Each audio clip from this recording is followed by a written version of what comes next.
Okay, I want to talk about a very, very important tactic that we use. It's called plausible deniability. And here's why it's so important. It's your ability to achieve an upside with limited downside. This is one of the secrets to having very high returns on your investment and your activities. And so the idea is that you want to collect the rents, so to speak, when there's an upside, and you want to divert the downside away from you to somebody else. And this actually is a competitive necessity because it's so common that you cannot afford not to do this. So let me give you some examples and show some of the mechanisms. For example, the willing henchman.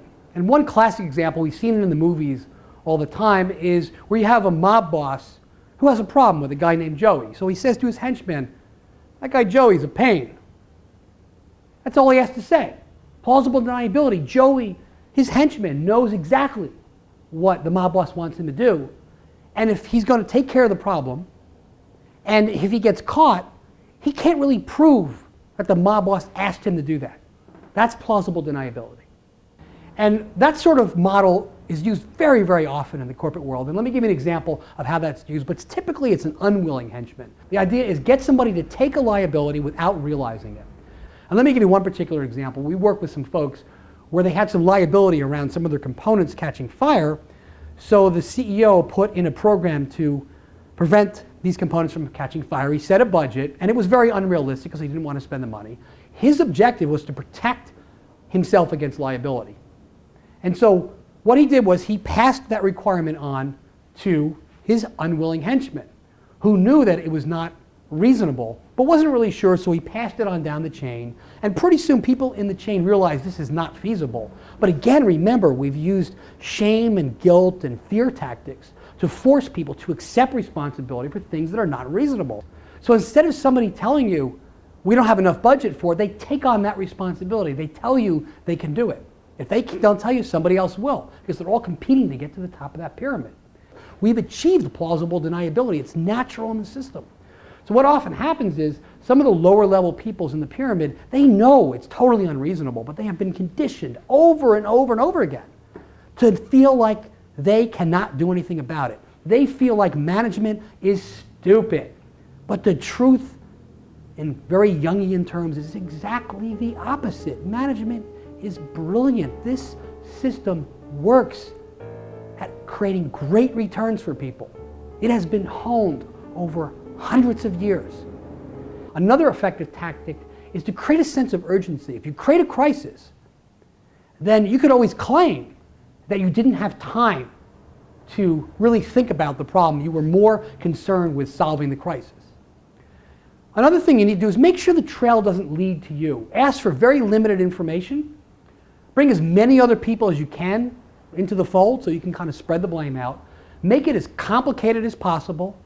And again, management consultants are a very, very effective third-party scapegoat. They're used to doing that, so they can take on that role. An added mechanism that's really effective is fool yourself. Again, remember, we're enlightened individuals, so at our level, we can fool ourselves and then pull ourselves out of it, but we have to find the energy inside of us to fool ourselves. Let's understand as little as possible. Let somebody else create the crisis. Let's really care. Let's really feel like we care. Let's believe it. And focus on our emotions. Even though intellectually we know that this program is not going to work, the idea is to suspend that intelligence for a moment.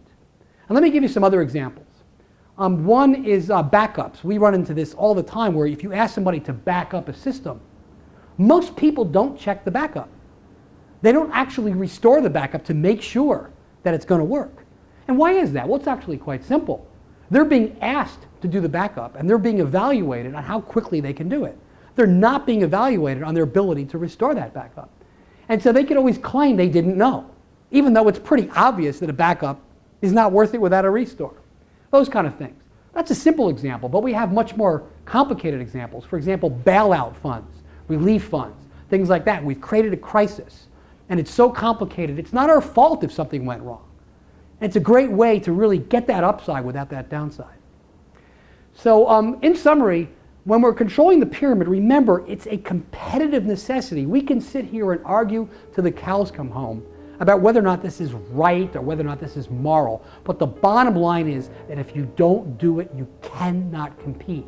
This is capitalism. This is the world that we live in. Let's not be in denial about that. So remember that the pyramid has layers for reasons. We don't want people to know this is happening. We want to create this environment. And in a very Darwinian way, the Darwin rules, the criteria used to determine who makes it to the top, are very, very simple. They're clearly laid out by the people at the top of the pyramid, the owners of the stocks who have not taken the responsibility to understand where their returns are coming from. So when we look at the third world, for example, this is in the first world, people are rather clever. In the third world, we can control people very easily. There's not a lot of rules. They're used to being abused.